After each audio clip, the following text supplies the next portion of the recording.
पत्रकार बंधुओं का मेरी तरफ से बहुत बहुत स्वागत, अभिनंदन कि छोटी सी सूचना के ऊपर आप सब लोग पधारे। सबको पता है कि 6 उपचुनाव हैं और उपचुनाव को लेकर के संगठन में सक्रियता लाने के लिए, उपचुनाव की तैयारी के लिए मैं दौरा कर रहा हूं। तमाम जिलाध्यक्ष, प्रदेश के संगठन के पदाधिकारी, सभी नेतागण, विधायक, पूर्व विधायकगण सभी आए और हमने कल पहले खैरवाड़ा और ऋषभदेव 2 कार्यालयों का, एक का नया का उद्घाटन किया, एक का नवीनीकरण का जो कार्यक्रम था उसमें नवीनीकरण का उद्घाटन किया और उसके बाद में हमने 84 विधानसभा क्षेत्र की कार्यकर्ताओं की बैठक ली है। आज हम सलूम्बर विधानसभा क्षेत्र जहाँ पे चुनाव होने वहाँ पर कार्यकर्ताओं की बैठक लेंगे और हमने सभी कार्यकर्ताओं में एक संदेश दिया है कि जिस प्रकार से दिल्ली में केंद्र की सरकार वादा खिलाफी कर रही है, जनता के मुद्दों पे कोई ध्यान नहीं है उनका। हमारा सरकार कैसे सुरक्षित रहे, हमारी सरकारें कैसे बने, इसलिए ये भ्रमित करने का काम कर रहे हैं। ईआरसीपी हो, यमुना जल हो, कोरी बातें हैं। अपने राजस्थान के हितों को बेचा गया है। मध्य प्रदेश और हरियाणा के अनुसार इन्होंने, मुख्यमंत्री जी ने साइन करने का काम किया है। कभी सीए औचक निरीक्षण कर रहा है, कभी कल तो खुद ही निकल पड़े कमरे देखने के लिए। ये मुख्यमंत्री नहीं करता है कमरे देखने का काम। कौन अधिकारी कहाँ बैठता है, वो बैठा कि नहीं बैठा, वो काम कर रहा कि नहीं कर रहा। ये सरकार का, मुख्यमंत्री का इतना इकबाल होना चाहिए कि वो अपने आप काम करे। इससे 2 बातें हैं, या तो उनको स्वयं मुख्यमंत्री जी को ये लग गया है, प्रमाणित हो गया है कि हमारी ब्यूरोक्रेसी हमारे कहने से जनता के काम नहीं कर रही है, तब उनको इस तरीके का एक्शन लेना पड़ा हो, या उनको जो उनके साथ लगे हुए हैं वो उनको फेल करने के लिए इस तरह की कवायद करवा रहे हैं। सीएस औचक निरीक्षण कर रहा है, सीएम औचक निरीक्षण कर रहा है, समझ में नहीं आ रहा इस औचक निरीक्षण का परिणाम क्या है। कल कितने अधिकारी, कितने आईएएस और आरएएस अधिकारी वहां पर अनुपस्थित मिले, उनके खिलाफ क्या शोकाज नोटिस दिया गया, क्या एक्शन लिया गया, ये कहीं आपके पास में आ जाए पत्रकार बंधुओं के, तो हमें भी बताना, हम भी जान लेंगे क्या हुआ। सीएस ने औचक निरीक्षण किए, उसका क्या परिणाम हुआ। इससे स्पष्ट प्रमाणित होता है कि ब्यूरोक्रेसी काम नहीं कर रही है, जनता के काम नहीं हो रहे हैं और जनता के चुने हुए जनप्रतिनिधि, वो भारतीय जनता पार्टी के चाहे मंत्री हो, चाहे विधायक हो, चाहे एमपी हो, उनको कोई पूछ नहीं रहा, उनकी कोई काम। और उसको हटाने का है तो उसकी एक प्रक्रिया होती है, उस प्रक्रिया को पूरा करना पड़ेगा।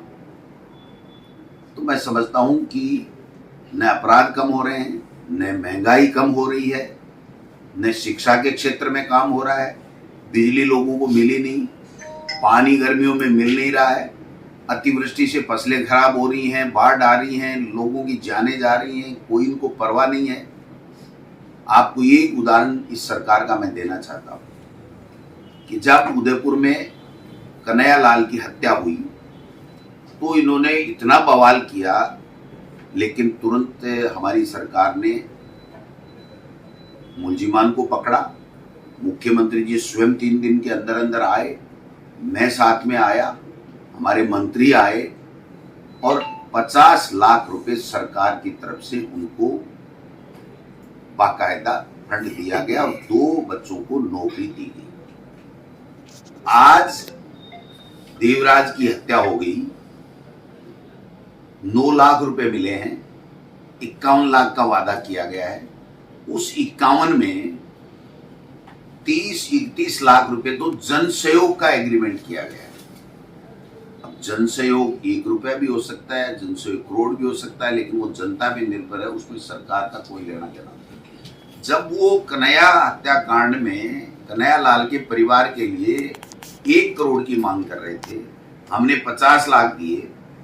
जयपुर में भी एक माइनॉरिटी की हत्या हो गई थी, वहां भी हमने 50 लाख रुपए दिए। तो आज ये सरकार मुख्यमंत्री सहायता कोष से केवल 12 लाख रुपए देकर के ये इतनी कैसे कर सकती है? इनकी कथनी और करनी में फर्क साफ दर्शाता है। इनका कोई एजेंडा नहीं है कि किसी को, पीड़ित को हम लोग मदद करें। शिक्षा के नवाचार के लिए आप देखिए, जब मैं शिक्षा मंत्री था 95 लाख से भी अधिक नामांकन सरकारी स्कूलों में था। उसके बाद में कल्ला जी आए, थोड़ा बहुत कम हुआ, बट हमारी सरकार जाने के बाद में, ये इनके आने के बाद में 2.5 लाख से भी ज्यादा नामांकन हमारी सरकारी स्कूलों का कम हो गया। उसके ऊपर कोई सवाल नहीं। डीपीसी किसी भी वर्ग की हुए 4-4 साल हो गए, उस पर कोई एक्सरसाइज नहीं।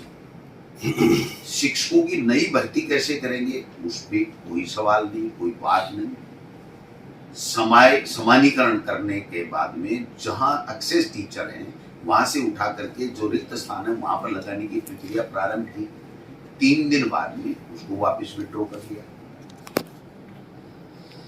तो खेल जो हो रहे हैं उसमें 5 ऑर्डर चेंज हो गए।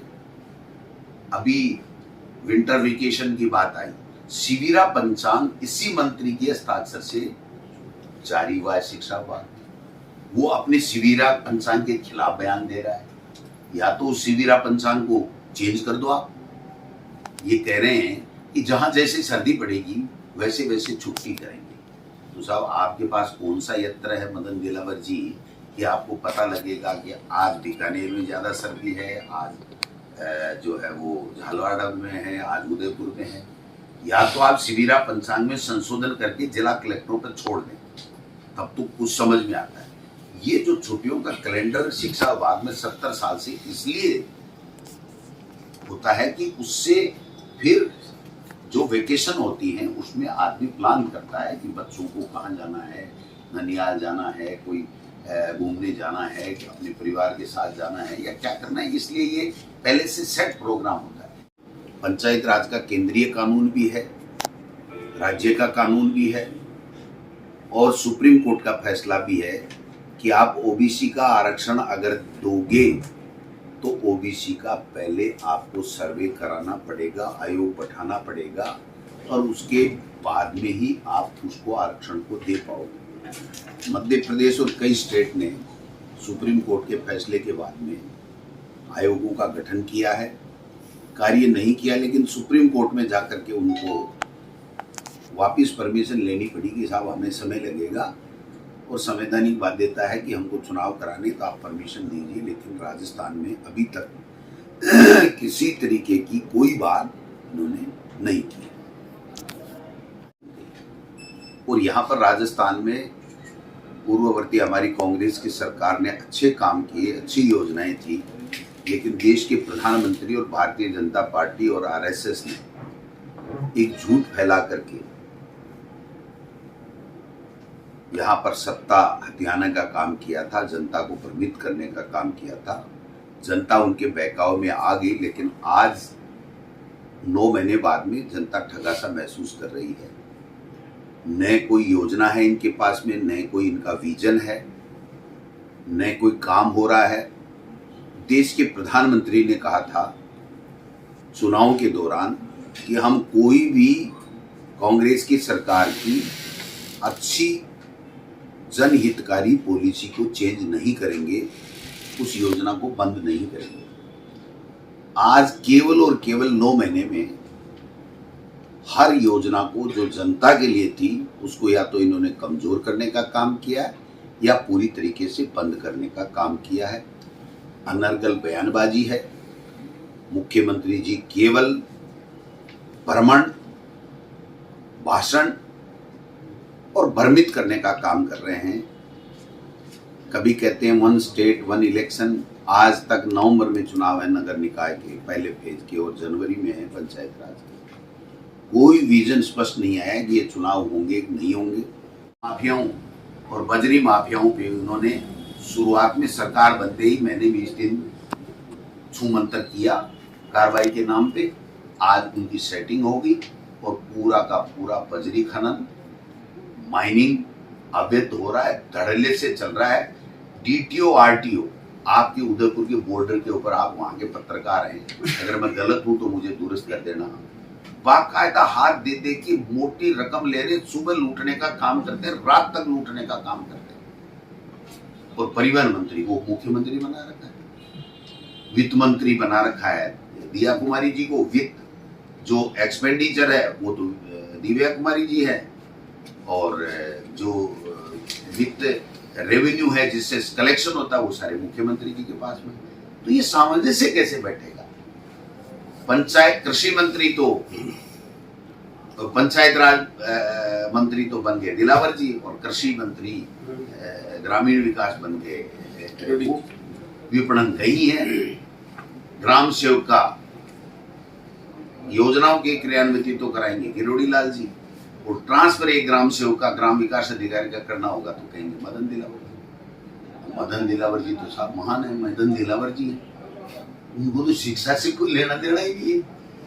उन्होंने 5 बातें कही, एक मोबाइल की कही होगी और कही होगी, 5 बातें कही, मैं उसको ज्यादा लंबा चौड़ा नहीं जाना चाहता।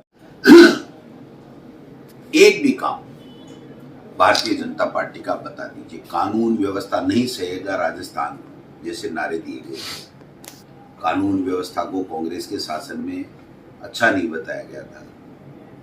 आज महिला अपराध हो, रेप की घटनाएं हों, नाबालिग के साथ दुष्कर्म की घटनाएं हों, चाहे बजरी माफिया का आतंक हो, चाहे खनन माफिया हो, सब चीजों में बढ़ोतरी हुई है।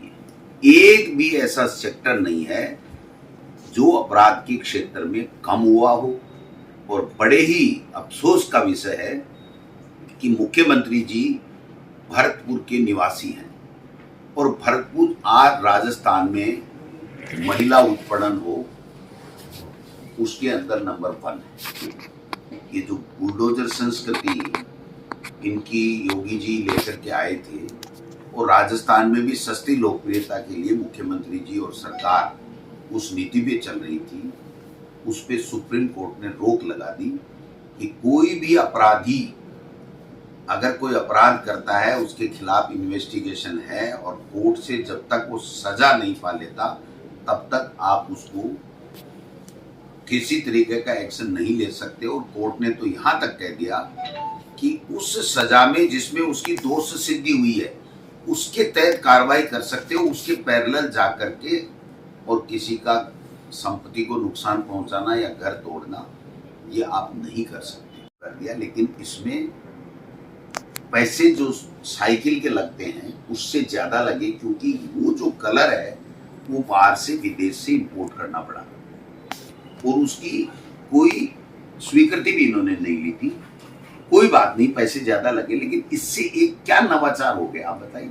साइकिल को स्कूटी में बदलो तो समझ में आता है, अब तो कल कहेंगे ड्रेस बदलेंगे।